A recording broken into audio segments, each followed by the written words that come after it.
kung ang plaka mo mga kaibigan ay ganito, so masasuggest ko sa inyo, wag na po muna tayo masyadong pumunta or wag po muna tayo makisabay na sa pagkuha ng ating bagong plaka.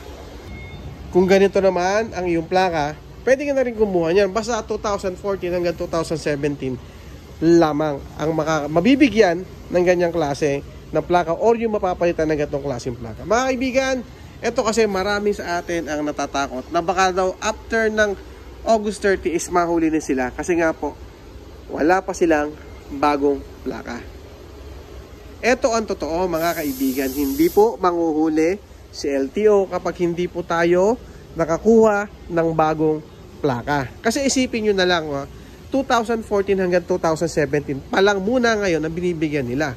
Ngayon kung manghuhuli sila ng August 30, simula August 30 pataas, papaano naman yung mga backlog nila na 2013, 2011, 2012, pababa, halos lahat naman po yan mga yan, wala pang plaka. At hindi pa po nabibigyan ng plaka kasi nga po, pasok pa rin yan sa backlog. Okay? Kaya yung mga statement po ni LTO is lagi nyo pong titignan. Pinakita ko at sinabi ko rin po sa inyo na sinabi nila na ang priority lang muna nila ngayon ay yung pagbibigay ng plaka sa lahat ng motorista. Kaya ginawa po nila as batch by batch muna. Ngayon, yung unang batch 2014 hanggang 2017. And then yung susunod na batch is abang-abang po tayo kasi nga po base dun sa isang nakausap natin na hanggang October mamimigay pa rin sila ng plaka. Tuloy-tuloy po ang pag-i-issue nila ng mga bagong plaka. Kasi nga yung mga lumang plaka natin ganyan hindi naman daw po na dapat gamitin.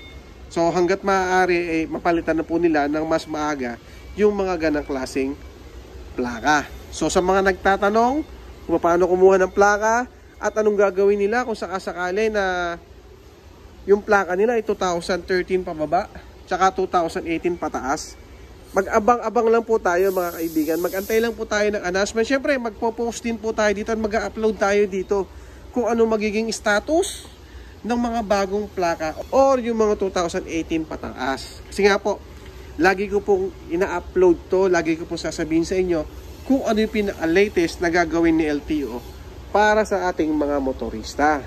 Okay? Tsaka sa mga nagme-message po, pasensya na po minsan kasi hindi natin na sasagot lahat ng message niyo kasi nga po napakadami at tayo po ay meron ding trabaho. Sinisingit lang po natin yung pag-upload nito. Okay? So, lilinawin ko lang para sa lahat ulit ng bago lang dito sa ating video, sa ating channel.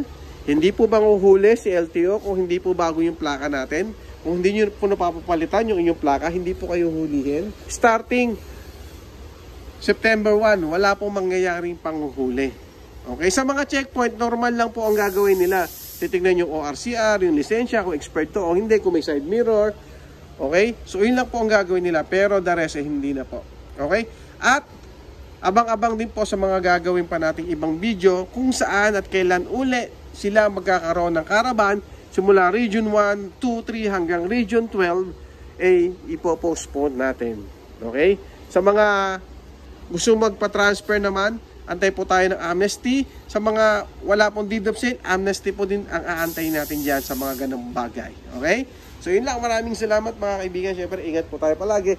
Ingatan po natin ang ating mga plaka. Yun lang, bye-bye. Thank you!